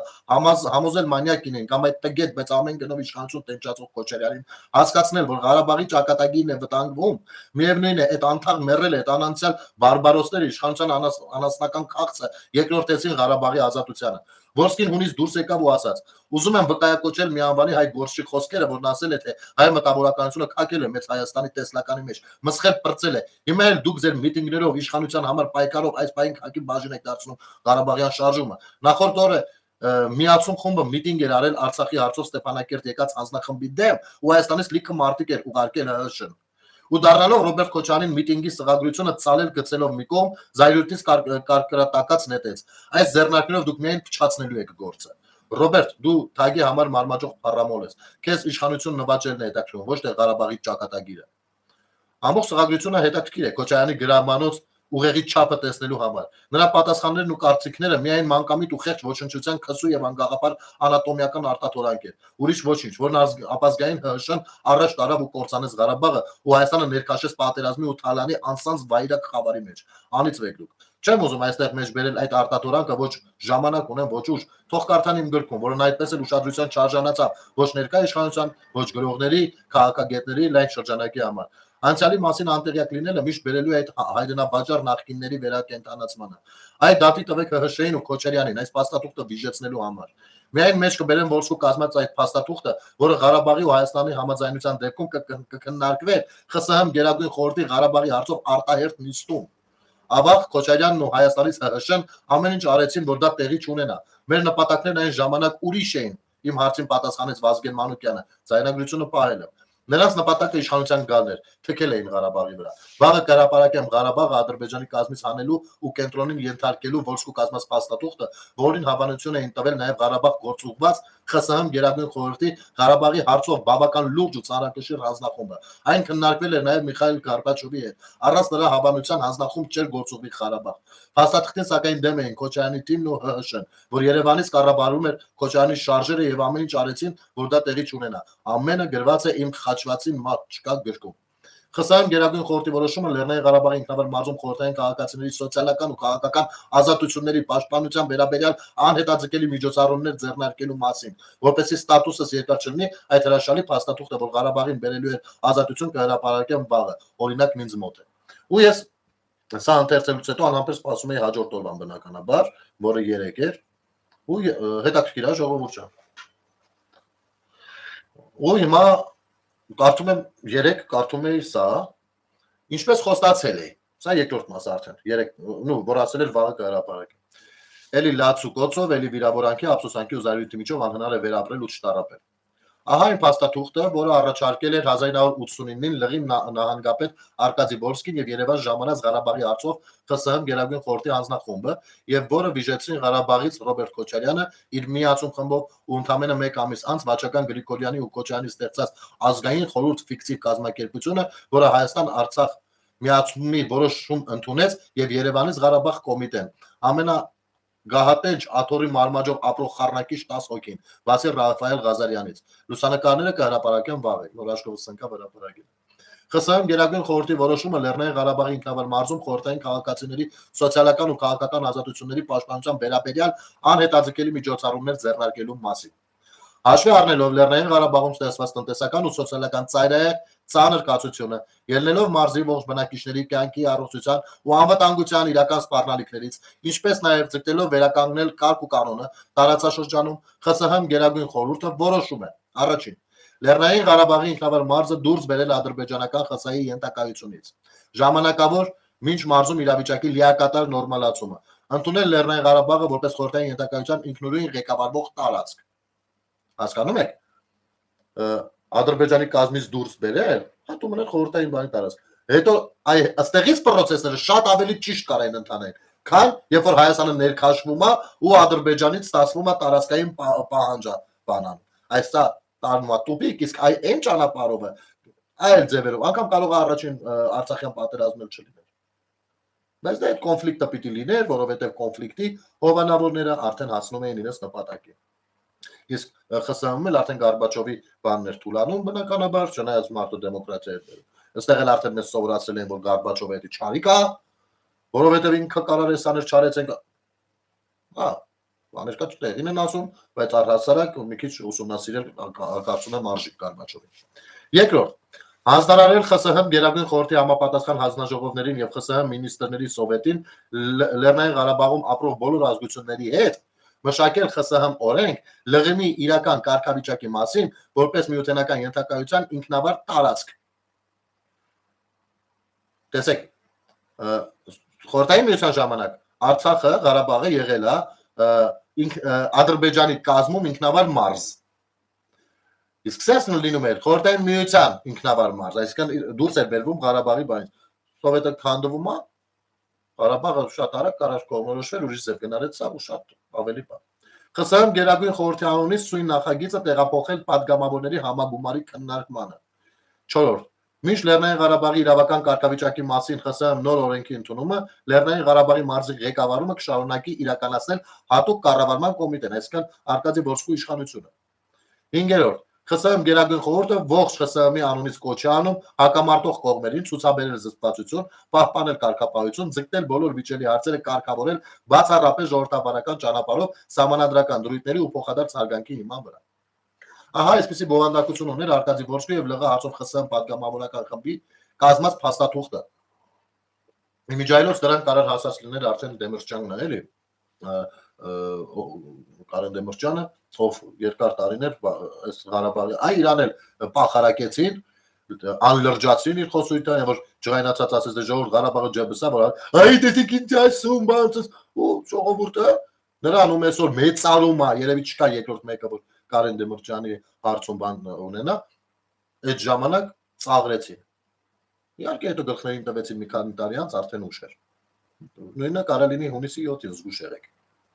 Այն խոսույթը, որ օգտագործում է Փաշինյանը, որը ձեզ կարա դուրս չգա, որովհետև զգացմունքային առումով ձեզ չի հագեցնում։ Օրինակ, եթե այս process-ները բաց թողեցիք, հետո երնեք եք տալու, բայց ելի մի 30 տարի պետք է լինի, չնայած ժամանակ էլ չգիտեմ։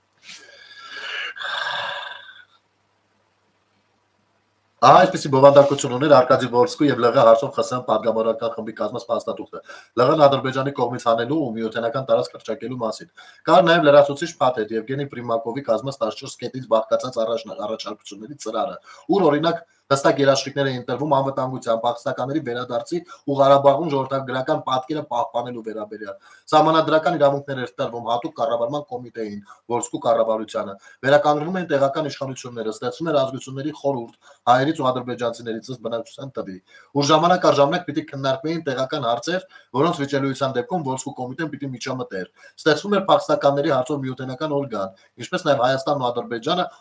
հաշտեցնող հատուկ կոմիտե եւ այլն։ Ահա այսպեսին էր Լեռնային Ղարաբաղի Ադրբեջանի կազմից անելու ու միութենական ինքնավար տարածք հռչակելու մասին ԽՍՀՄ Գերագույն խորհրդի ԼՂ հարցերով հատուկ հանձնաժողովի որոշումը։ Հանձնախմբի հետ ես էի աշխատում։ Հայաստանից ուրիշ ոչ մի լրագրող չկար, բացառությամբ լրաբերից, որ մեկ օր միայն երևաց, եղանք բոլոր շրջաններում ու գյուղերում, հանդիպումներն անցնում էին դրամատիկ ու լարված մթնոլորտում։ Ժողովուրդը մի բան էր պահանջում, մարզը դուրս բերել Ադրբեջանի կազմից։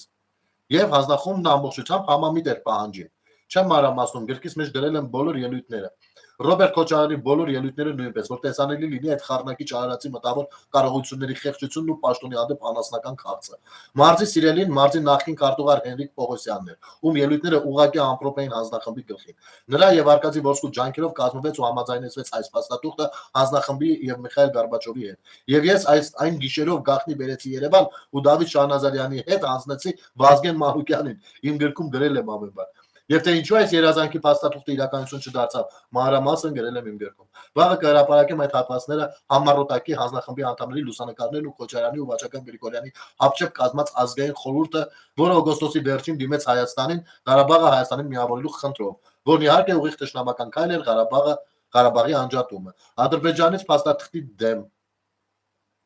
կներեք ազգային խորհուրդը, որը օգոստոսի վերջին դիմեց Հայաստանին, Ղարաբաղը Հայաստանին միավորելու խնդրով, որն իհարկե ուղիղ ճշնամական քայլ էր Ղարաբաղի անջատումը Ադրբեջանից փաստաթղթի դեմ։ Չեմ խոսում Երևանում ու Ստեփանակերտում միտինգներին ու Ոսկու դեմ հալածանքները։ Ղարաբաղ կոմիտեի կեղտոտ ու բանսարկու միջոցառումը Ոսկու եւ այդ փաստաթղթի դեմ հոկտեմբերին, մտավորականների համաժողովին, որին ես էլ եմ մասնակցել ու գրառել այդ անպտուղ վատնիչների, Ղարաբաղի թշնամիների ելույթներն ու կեղտող շանտաժները Ոսկու եւ Հենրիկ Պողոսյանի դեմ։ Պողոսյանի հանդիպումը Գարունի Վազգենի սենյակում, որ ես կազմակերպեցի, որ փրկեմ փաստաթուղթը, հնար չեղավ։ Հիշում եք մտավորականների համագումարին, երբ Ղարաբաղ կոմիտեն հրավիրել էր Հայաստանի նախարարների խորհրդի նախագահին ու դպրոցականի պես բեմում ձեռ էին առնում ու ծիծաղում նրա վրա։ Նողկալի տեսարան էր։ Այդ բոլոր իրադարձությունները ներառել եմ իմ գրքում ու այն պարզ պատասխան է հարցին, թե ինչու իրականություն չդարձավ այդ պատրաստ ու համաձայնեցված փաստաթուղթը։ Վաղը կհրապարակեմ հանձնախմբի լուսանկարները Ղարաբաղում եւ մի փոքր հատված, թե ինչպես ինչ զազելի գործերով ՀՀՇ-ն ու Քոչարյանը վիճեցրին այդ կարևոր փաստաթուղթը, որի մեջ Շահումյանի շրջաններ էր ներառված։ Որսկին ու Շահեն Մեղրյանը շատ ակտիվ էին համագործակցում այդ հարցով եւ Որսկին Շահումյանին մի փոքր վտանգի դեպքում Ստեփանակերտից դեսանտ էր իջեցնում Շահումյան, ազերիների տեղաշարժերը հսկելու եւ նրանց ոտքը շրջան արգելելու համար։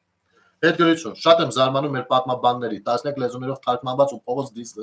փողեր դիզած իրենց պատմաբան հռչակած հեղինակ լրագրողների վրա։ Ուր էին, ինչու այդ ժամանակ չէին գալիս Ղարաբաղ, այս կարևոր իրադարձությունների ժամանակ։ Գիտեմ վտանգավոր էր, անկարելի անակնկալներով լի, Շուշի մտնել, ազերիներից փախչել, թիկունքից կրակողներից թաքնվել, այդ ամենը ապրել եմ, բայց գնում էի, քանի որ պետք էր երկրին, պատմությանը, որ այսօր համբակները տաշեղի պես չլողան ջրի երեսին, ծածկելով իրենց թողած աղբը ջրի տակ։ Հիմա իրենց դատարկ գրքերը պատտում են տարբեր երկրներով, թարգմանում ստելի դիմաց հազարավոր դոլարներ բերում, վայ հեղինակին ու մատ թափ տալիս ներկա իշխանության վրա։ Ամոթ ձեզ։ Գայեք ու ժամանակին գրեիք Ղարաբաղի պատմությունը, այլ ոչ թե թերթերից արտագրած ձեր հաստափոր դատարկությունը վաճառեք Հայաստանի ու Սփյուռքի միամիտ ժողովրդի վրա, որ այսօր Քոչարյանի ու ՀՀՇ-ի նման քսու վատնիչները արևի երես դուրս չգային։ Վաղը կհրապարակեմ մի փոքր հատված, թե ինչ եղավ, երբ այդ փաստաթուղթը տարավ Վազգեն Մանուկյանին, եւ թե ինչ իրադարձություններ խանգարեցին իրականացնելու Ոսկու եւ Հենրիկ Պողոսյանի Արցախի հարցի խաղաղ կարգավորման երազանքի ու ծանր ջանքերով գնով Մոսկվայի հետ համաձայնեցած փաստաթուղթը։ Ով ճանաչում է Ոսկուն, գիտե, որ այդ պիրկ ու լայնախոհ ուղեղով ոչնած եւ Մոսկվաներում մեծ համարում ու կապեր ունեցող Գորբաչովի ամենամոտ մարդը հենց այդպես հանձնախումբ չէր կանչի Ղարաբաղ։ Շարունակելի։ Ու այսօր Աշկովս ընկավ, դեռ ես էլ չեմ ծանոթացել ժողովուրդ ջան, բայց հա, ու կարդամ։ Ու լուսանկարել կա։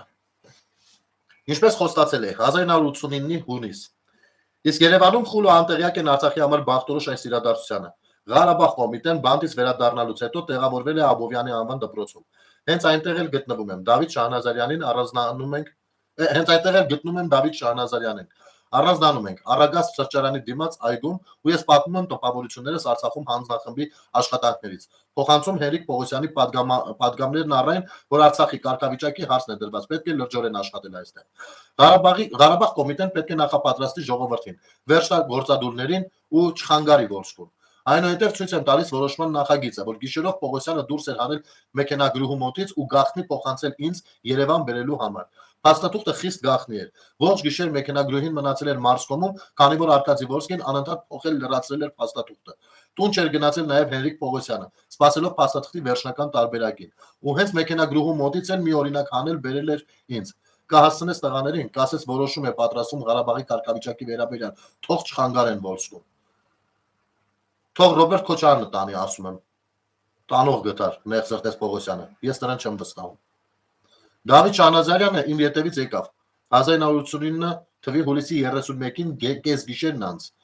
Գիտես, Բուտիրկայից հետո տղերքը մի տեսակ փոխվել են։ Արցախը կարծես նրանց քիչ է հետաքրքրում։ Ոնց որ ուրիշ խնդիրներ են ուզում լուծել։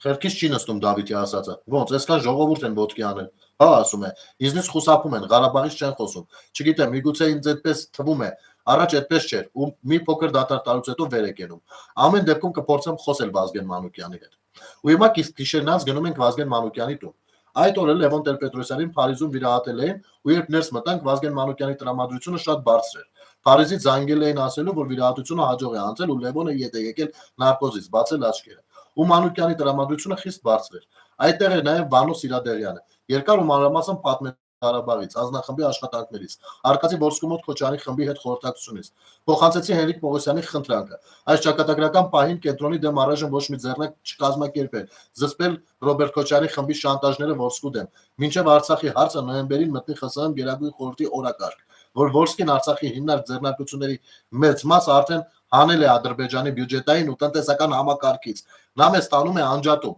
եւ այստեղ առաջադիմական կազմակերպություններն ու հատկապես Ղարաբաղ կոմիտեն պետք է սատարեն նրան։ Վազգեն Մանուկյանը լսում էր մեծագույն ուշադրությամբ, առանց հայտնատիրապետում է լսելու արվեստին, որը միայն ընտրյալ քաղաքական գործիչներին է հատուկ։ Ինչը չի ասի Վանո Սիրադեղյանի պարագայում։ Նա անդադ ներս ու դուրս էր անում, մի տեսակ չոքած բկների, շտապեցնում էր ավարտել խոսակցությունը։ Իմ տպավորությամբ նրան չէր հետաքրքրում խնդիրը։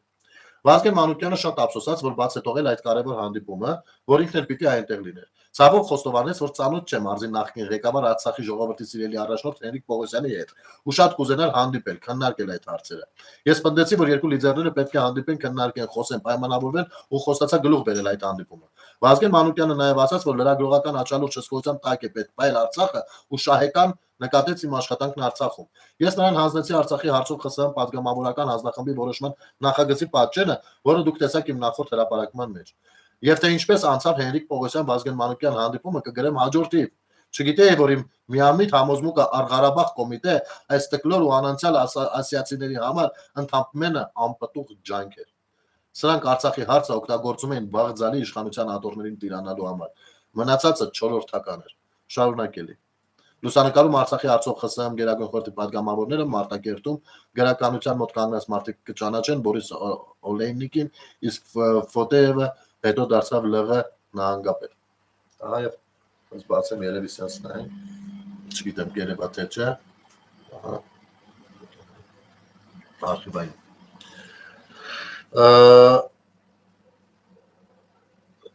Ասեմ միայն որ շնորհակալություն Տիկին Շուշան Ղազարյանին, ես մեկը անհամբեր սպասում եմ շարունակելիին, որը գուցե հնարավոր լինի էլի ձեզ համար կարդալ։ Հիմի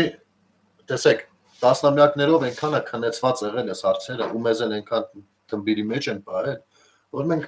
չենք կենտրոնացել որևիցե բաների վրա։ Մենք նոր ենք բացում շերտեր, որոնք որ թվում է պիտի մենք ծամած լինենք, էլի մեզ համար ավելի པարզ բան չպիտի լիներ, քան դա, որովհետև այնտեղ կենաց մահու կռիվ է եղել, այնտեղ չգիտեմ երազանքներ, նպատակներ, իհարկե մեկը շահի համար, մեկը ազնիվ նպատակներից ելնելով, մեկը իր գործով, մյուսը անznազողությամբ, ու միևնույնն է, մենք մեզ այնքան են բթացրել դրանից հետո առնվազն 2.5 տասնամյակ, որ մենք չենք ցանկացել մտնել այդտեղ։ Մենք համարել ենք լավ, դա այս ամեն ինչը վերջացել է, այլ չնայենք ինչ կա, չկա։ Մեզ հավատացրել են, որ վերջացել է։ Մենք ամեն օրով սահմանին զոհ ենք տվել, բայց մենք համարել ենք մեկ այդի վերջացած է։ Մենք տեսեք ինչքան անտարբեր ենք եղել այս ամեն ինչին։ Մենք ասելով ես հայ ժողովրդին եմ ասում։ Ոնց ենք թույլ տվել, որ մեզ քթներիցս բռնած այսքան տասնամյակներով ֆռնացնեն սրանք։ Ու այսօր դեռ կան երևույթներ, որ առանց իրաց խոսքին մի հատ արժեք տալու, առանց մի հատ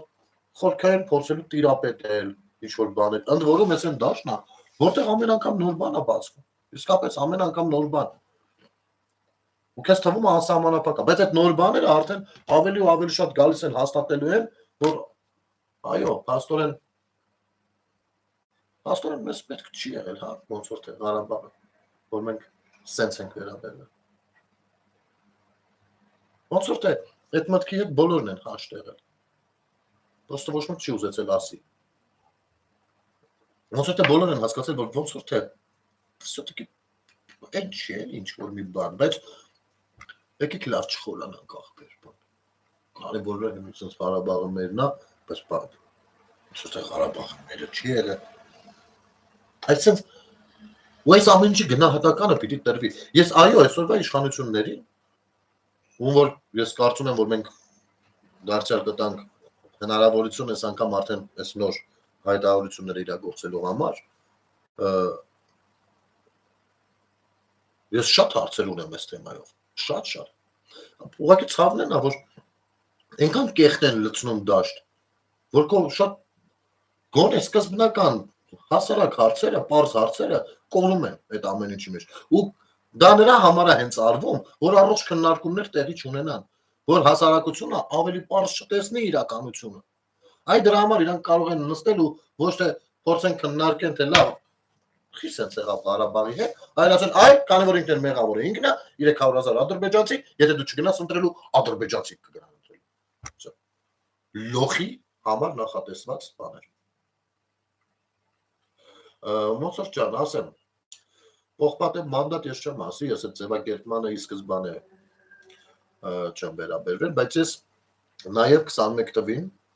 տեսնելով պատկերը ընտրությունների, թե ինչպես ստացվեց, չէ՞ որ այդ ամեն ինչի մեջ երևի առաջնագծում էի գնում, սենց ասեմ։ Ես հասկանում էի, երբ որ մոտ 330,000 ձայն երկու, դե մեկին 270,000, մյուսին 60 օրենքի ուժով մտավ, ես հասկանում էի, որ իրավական առումով ոչ մի բան չեն անելու, չեն կարող անեն, որովհետև դատական իշխանությունը դա այն դաշտն է, որտեղ որ դու չես կարող, քաղաքական իշխանությունը չի կարող կտրուկ գործողություններ զի գնալ, դա մեկ, և երկրորդ հատկապես այդ մեղադրանքներով, որոնք որ քաղաքական խոսույթում բոլորին մոտ կա, արդարացիորեն։ Եվ դրա մասին ես ասել եմ, հարցն է, որ հեսա կասեմ, Մոցարտ ջան, հեսա, ես քո ասացին հետ համաձայն եմ ընդհանուր առմամբ, չկարծես համաձայն չեմ, բայց ես չեմ էլ փորձում արդարացնել, ես պարզապես օբյեկտիվորեն եմ նայում ու իմ տեսանկյունից։ Ես շատ լավ պատկերացնում եմ, բայց կարծելով, որ ոչ միայն կարծելով, դա այդպես է, բոլոր հարցումները ամեն ինչը դա էր ցույց տալիս, որ մեզ համար շատ կարևոր է արտաքին ու ներքին անվտանգության ամրացումը ու դիվանագիտական դաշտը մաքրելը, որովհետև դա պիտի բայեր Հայաստանի։ Անկամ տնտեսական դիվերսիֆիկացումը բանը, ես այդքան չէի, նրանք երկրորդվում էին այդ պարագայում, մոտ հիշենք, մոտովի հետ գնանք 21 թիվ, երբ ուզում հարձակվում էր Ադրբեջանը, երբ ուզում ինքը հաղթացի դիրքերում էր։ Մենք բավականին ծանր բարձրացան ներսից այդ 5-րդ շարասյունը, կողքից Ռուսաստանի աջակցությունը նրանց, մի խոսքով այս ամեն ինչի մեջ հաստատ դատարանի ու մյուսի հարցը չէր։ Իհարկե ցանկալի էր, իհարկե շատ բաներ պիտի արվեր, բայց եկեք նաև չմոռանանք, որ ամեն դեպքում օրենքներ ընդունվեցին, ինչի արդյունքում օրենքի հետադարձ ուժեր ունեցավ, իսկ տեսբան շատ հազվադեպ է լինում, ինչի արդյունքում անգամ այն որ վաղեմիության ժամկետը անցել, միևնույնն է կապ չուներ, գողացածը հետ բերելու։ Գոնե դա, որովհետև այդ գողանալու համար էլ չես կարա դատես վաղեմիության ժամկետ անցել։ Գոնե գույքը հետ բերելու։ Այս իմաստով արդեն վճիռները, նախադեպային վճիռները գնում են արդեն։ Ու ամեն տարվա վերջ դատախազներ, կառավարություններ ներկայացնում է թվերը, ու թվերը շատ հանգիստ երևում են, անգամ կարող են թվերը, վայրերը, որտեղից ինչքանը բանը, ով ունի կասկածամտություն, ես էլ չեմ ստուգել իմիջայլոց, կարանք վեր գնանք, այդ հասցեներով գնանք, ֆրանկ գանք։ Ու մեր աշխով տեսնենք, որպեսզի կասկածի տեղը չգնա։ Ես չեմ ստուգել, բայց չեմ էլ կասկածում, որովհետև դրանք այնքան հրապարակային լինելը դրանով է լավ, որ մինչև այսօր մեկը հենց չի ասել, չէ, դες բան չկա։ Մեր գյուղում այսքան այդ տարը այդ չեն տվել, հրապարակային։ Դա չպետք է ուրանալ։ Ինչ վերաբերվում է դատական համակարգի մասով ու սրանց պատժելու։ Ես կարծում եմ, որ արդեն տրորվել են այն գծերը, որոնք որ մինչև այսօր հնարավոր չէր անգամ մտածել մոտիկ գնալու մասին։ Եվ ես այո, փորձում եմ հավատալ, գուցե սխալվում եմ, չգիտեմ, բայց ես փորձում եմ հավատալ, որ այսինքն 21-ից 26 դրված էր առաջնային ներքին արտաքին անվտանգություն, դիվանագիտություն, իհարկե զուգահեռ նաև կարևորագույն օրենքներ, կարևոր գործողություն, դա արվել է, ինձ համար դա էր էական, մենք պետություն էինք գործում, հասկանում եք։ Հիմա իմ կարծիքով, ես ոնց նայում եմ, նախ իշխանությունը շատ լավ հասկացել է, որ նույն COVID երկրորդ անգամ կթելը բարդ կամ գրեթե անհնար, ու իրենք են մտածում են ինչպես անել, այդ ինչպես ամենադժվարն է, էլի։ Բայց ամեն դեպքում վստահ եմ, որ իրենց ռեսուրսներն ու ուժերը կկենտրոնացնեն այո, դատական իշխանությունը դատական իշխանության վերածելու ուղղությամբ։ Ու այստեղ ես ունեմ պահանջներ։ Նախ այո, սկսում է այս ամեն ինչը սահմանադրությունից եւ այն փաստաբանների պալատ կոչված կտրիճակոչարյանական անձնական օֆիսից։ Ու այ հենց այս մասով մենք հանրությունով պիտի շատ ակտիվ լինենք ու թույլ չտանք, որպեսզի 21 թվականի նման ընդդիմադիր արտախորհրդարանական դաշտը սրանք կարողանան բլոկել։ Մենք շատ դեպքերում ինչի ենք մեր ակցիաներում զուսպ լինում, որ չստացվի իրավիճակի մեջ նրանց ջրաղացին ջուր լցնել, որովհետև դժգոհությունը մեր արդարացի է այս ուղղությունից է, իրանց անարդարացի է, բայց էլի այս ուղղությունից է, սենց է դառնում էլի։ Բայց հիմա, եթե նրանք, եթե ձեն չհավաքեն, շատ ավելի հեշտ է լինելու, ասեմ, եթե խորհրդարան չանցնեն, որովհետև ամեն դեպքում այդքան ձեներով խորհրդարան անցնելը շատ է բարդացնում իրավիճակը։ Ու նրանց խնդիրը դա է, որ ադրբեջանցի խառնել են իրար, իրենց խնդիրն է դա, ինչ որ կերպ փրկել իրենց բանից։ Ճիշտ է, մանդատը շատ դեպքերում լինում է, որ չի փրկում, բայց հավատացեք, գործը երրակի տասնապատիկ գրեթե դժվարացնում է, որովհետև այդ էլեկտորատին իրանք անընդհատ կարողանալու են ուրիշ բան խաբել։ Լրտեսի բռնելու ես այդ էլեկտորատին ասեն բան 18 արդարների չգիտես, ինչ անունացած դրա։ Դրա համար հանրությունը պիտի որոշում կայացնի։ Ցավոք մեր հանրության մի հատ 20-25%-անոց հատված ստացնենց իրանց է ձեն տալիս։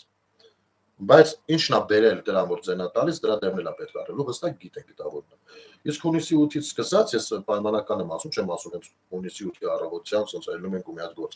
Չէ, բայց ընտրություններից հետո կոնկրետ մեր հասարակական կազմակերպության գործունեությունը բավականին ակտիվանալու է, ու կխնդրեմ անգամ ամենափոքր իրավիճակներում, ձեր համար ամենափոքր իրավիճակներում, եթե մենք որևիցե ակցիա իրականացնելու լինենք, անկախ նրանից տվյալ ակցիան ինչպիսի ելք կունենա, լինեք մեր կողքին։ Եթե կգտնենք այդ բանին դա ճիշտ է, եղեք մեր կողքին, ֆիզիկապես եղեք մի ժամով։ Ու դուք կտեսնեք, որ եթե ոչ առաջին, ոչ երկրորդ, ոչ մի ամիս, ոչ 3 ամիս անց, միևնույնն է, շատ տեսանելի ու շոշափելի ապագա, ինչքան բանա փոխվում դեպի այլ ուղղությամբ ու դրական ուղղությամբ։ Կտեսնեք, որ մեզ մոտ կստացվի։ Ես մեկը, դա ես հիմա ասած արդեն փշերի վրա եմ ինձ բան, որովհետև ես մի քանի ամիս է իմ հասարակական կազմակերպությունով գրեթե ոչինչ չեմ անում, շատ չնչին բաներ։ Ասենք սենց նանի հետ եմ իջացրել, հասկանում եք, ու պահում եմ այդ ամեն ինչը, որպեսզի պլանավորած արդեն բան անեմ։ Այդ ժամանակ ես պիտի խնդրեմ մեր հասարակությանը չելնեն ու ուրիշ գնահատականներ չփորձեն տալ, ասեմ, բա հիմա տեսա դեմես իմ գաղափարներն ու մոտեցումները բոլորիդ է մշտապես եղել հայտնի։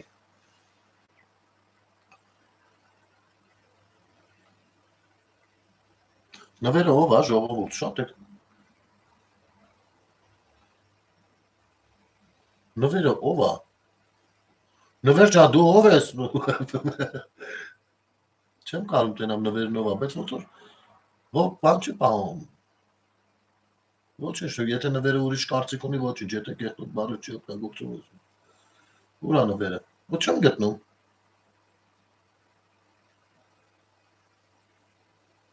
Չեմ գտնում։ Լավ, եկեք ես առաջարկում եմ, ճիշտ է, զուգահեռելի գուցե մի փոքր շեղվեցինք, բայց ամեն դեպքում ինձ թվում է հետաքրքիր վատ եթեր չստացվեց, հետաքրքիր ստացվեց ու փորձենք եզրափակել այսքանով միայն վերջի համար ցույց տալով մի հատ պապիկի ու ասած նվեր Գավրամանյան, Վարդան, ողնաս ով է նվերը կասկած, ով է վախեցած մեզնից, ես ուղղակի չեմ ուզում դարպասները բացել Թուրքի առաջ։ Նվեր ջան, մինչև այս պահը չգիտեմ ինչեր ես գրել, բայց արի երկու բառով այդ դարպասների մասին, եթե քեզ հետաքրքիր է, հա։ Եթե մի բանի անունը դարպաս է, դա բացվել փակվելու մասին է։ Անցուդարձ ապահովելու մասին է կարգավորված անցուդարձ։ Թե չէ դարպաս չէր լինի, պատ կլիներ։ Հասկանում ես։ Հիմա դու մի կողմից ասում ես դարպաս, մի կողմից ասում ես եկեք փակ պահենք, արի ուրիշ բան ասեմ, կամ դու պիտի հստակ առաջարկես ասես այդ դարպասի տեղը պատենք շարում ու վсё, կամ պիտի ասես, որ այդ դարպասը որպես դարպաս պիտի ծառայի, լավ, ու հեշտ պետք չի վախենալ այդ դարպասը որպես դարպաս ծառայեցնելու մեր հնարավորություններից, մանավանդ եթե դու էլ կպնես, օգնես, միասին անենք, արա լսի այջը, սա կյանքը կզես ում ես կզակ անվանում, այ կզակ ստրուկ ժեղ, ես ում ես ասում արդեն,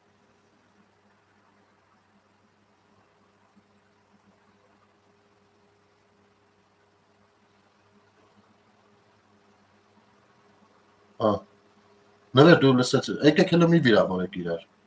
դու էլ այդ ժեղ մեղ բարը ապե ջան, վստահ եմ ամեն տեղ չի որ կարաս օգտագործես, ես քեզ կարամ հիմնավորած ու պիտի տանեմ ովքեր են ժեղերը, ու կոնկրետ մի խորքային կասկած հայտնեմ, թե դու իրաց դեմ այդ բառը կօգտագործես։ Արի դու հիմա դուրս արի տեղից նվեր ջան։ Ես փորձում եմ քո հետ փոքրիկ դիալոգ կազմակերպել։ Դու լսեցիր ես ինչ ասեցի, հարգելիս։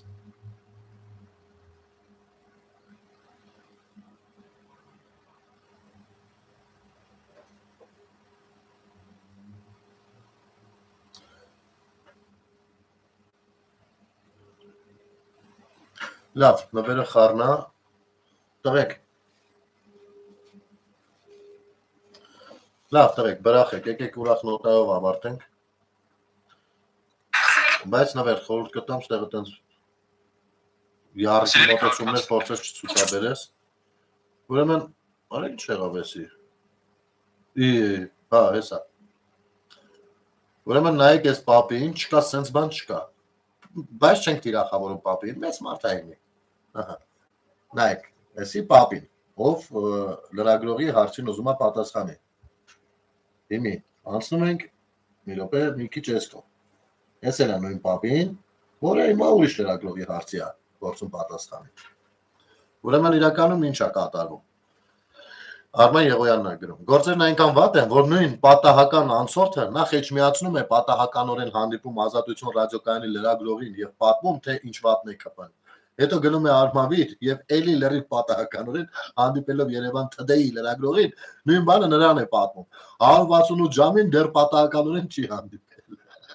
այս պապին խեք է դրդ բան տալիս, պատահական անցորդ չեք ճարում քաղաքներ, չնայած Հիշում եք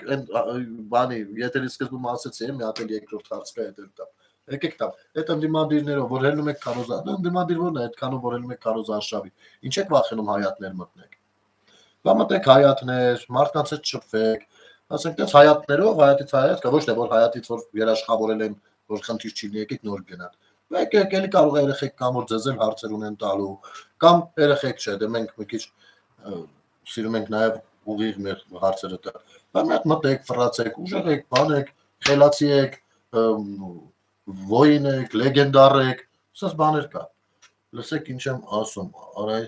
ստրայից էլ մի հատ էլ փորձես ինձ կզած անվանել, ապե չեղավ, հելար արդեն, հելար, դու ունտ է, հելար դու ապե,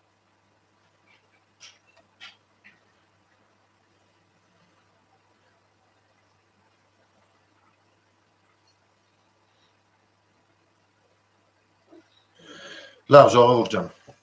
Բոշում ստեղ հասկացակ, չէ ինչ է ստացվում, մի հատ բանա պապի են ճարում, պատահական անցորդի տեղ, տարբեր տեղերում նկարում են, պապին էլ բայց ոնց որ լավ էլ դերի մեջ է մտնում, որ հենց նոր իրան հանդիպեցին, ու ոնց որ ներքին բանը զբոսաշրջությունն էլ ակտիվ է պահում, էլի, ինքը մեկը Արմավիրում է, մեկ վաղը շապատում է, վաղը Ղարաբաղ, Բոշում